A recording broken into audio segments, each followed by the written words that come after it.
AP liquor scam కేసులో నిందితులుగా ఉన్న A2 Vasudeva Reddy, A3 Satyaprasad AP హైకోర్టులో ముందస్తు బెయిల్ పిటిషన్లు దాఖలు చేశారు. గతంలో ఏసీబీ కోర్టులో ఇద్దరు ముందస్తు బెయిల్ పిటిషన్లు వేయగా డిస్మిస్ చేయడంతో హైకోర్టును ఆశ్రయించారు. ఇదే సమయంలో ఈ ఇద్దరికి ముందస్తు బెయిల్ ఇవ్వొద్దని కేసులో నిందితుడిగా ఉన్న మాజీ MLA Chevireddy Bhaskar Reddy implead petition దాఖలు చేశారు. దీనిపై ఇవాళ హైకోర్టు విచారణ చేయనుంది. ఈ ఇద్దరిని ముందస్తు బెయిల్ మంజూరు చేస్తే అది ట్రయల్పై ప్రభావం చూపుతుందని ఇంప్లీట్ పిటిషన్లో పేర్కొన్నారు చెవిరెడ్డి. ముందస్తు బెయిల్ మంజూరు చేస్తే సాక్ష్యాలను తారుమారు చేసి బెదిరిస్తారని చెప్పారు.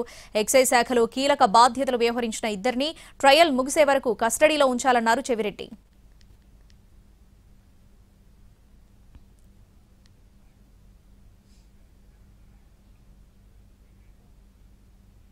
ఏపీ లిక్కర్ స్కామ్ కేసులో నిందితులుగా ఉన్న A2 Vasudeva Reddy, A3 Satyaprasad AP హైకోర్టులో ముందస్తు బెయిల్ పిటిషన్లు దాఖలు చేశారు. దీనికి సంబంధించి పూర్తి అప్డేట్స్ మా ప్రతినిధి శ్రీకాంత్ లైవ్ లో అందిస్తారు. శ్రీకాంత్, ఎన్ని గంటలకు విచారణ జరగనుంది? ఎటువంటి వాదనలు జరిగే అవకాశం ఉంది? డీటెయిల్స్ ఏంటి?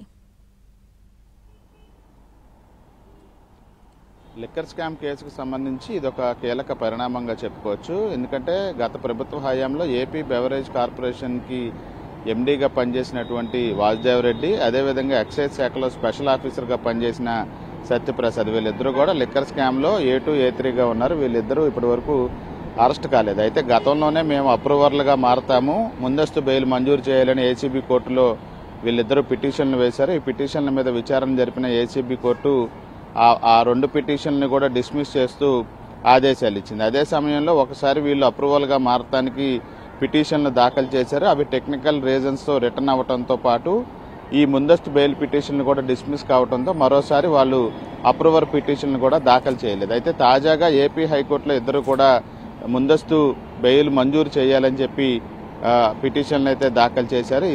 ఈ సమయంలోనే అవి ఇవాళ విచారణకు రాబోతా ఉన్నాయి.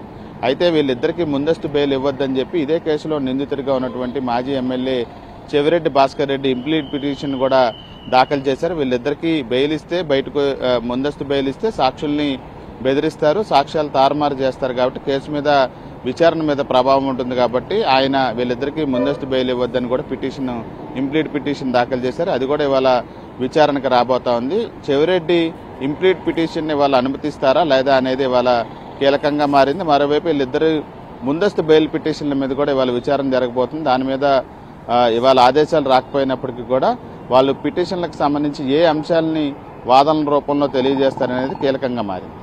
Right Srikanth, thanks for the updates.